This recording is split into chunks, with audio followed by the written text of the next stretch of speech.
Hello everyone, good morning सबैजनालाई। Welcome to my YouTube channel. आज म बनाउन गइरहेकी छु। मेरो किचनमा बन्दैछ आज मकैको ढिँडो। हामी नेपालीहरूको स्पेसल खाना हो मकैको ढिँडो। आज म बनाउँदैछु मकैको ढिँडो। यसमा मैले पहिला कडाईमा पानी पुरै बोइल गरेँ। पानी उम्लिसकेपछि मैले थोरै थोरै गरेर मकै हाल्दै मैले काठको पुन्यु लगेकी छु। यसलाई हामीले दाबु पनि भन्छौँ। तपाईहरु चाहिँ जुनले नि गर्न मिल्छ, स्टिलको पुन्यु डाडु जुनले नि यसरी गर्न मिल्छ। अनि यसरी गरेर बिस्तारै बिस्तारै चलाउने। एउटा हातले मकैको पिठो हाल्ने थोरै थोरै गरेर, अनि अर्को हातले चाहिँ यसरी चलाउनु पर्ने हुन्छ। अनि बिस्तारै बिस्तारै चलाउँदै जाँदाखेरि यो चाहिँ अलिकति टाइम लाग्छ, तर एकदमै छिटो हुन्छ। छिटो अनि मिठो। मलाई चाहिँ एकदमै मन पर्ने डिस हो यो मकैको ढिँडो। यसरी चलाउँदा एकैछिनमा बनिहाल्छ। एकै चलाउने यसरी र अनि बिस्तारै चलाउँदै गएर हामीले यसलाई अब लगभग अब हाम्रो यो सबै म्याक्स भइसकेको छ। अनि यो हाम्रो सबै घुलमिल भइहाल्यो भनेपछि हामीले यसरी हेरेर, अलिकति मेरो ढिँडो पातलो भए जस्तो भएको छ, अनि मैले फेरि अलिकति हालेँ। अनि यसमा पिठो थपेर बनाउँदा हाम्रो ढिँडो अब रेडी हुँदैछ।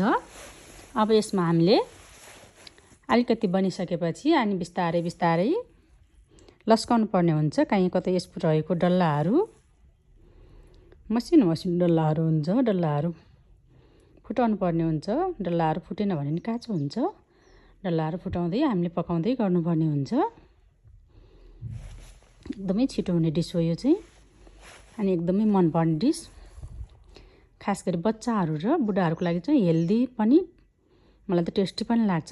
आई होप सबैलाई लाग्छ होला। नेपाली खाना हो।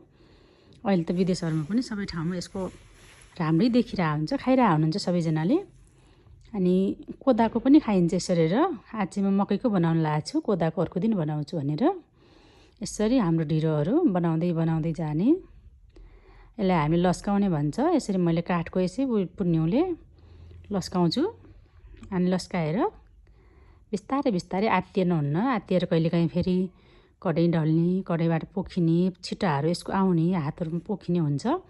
त्यही भएर बिस्तारै नआत्तिएर यसलाई गर्नुपर्ने हुन्छ। हामीले बिस्तारै गर्दै जाने।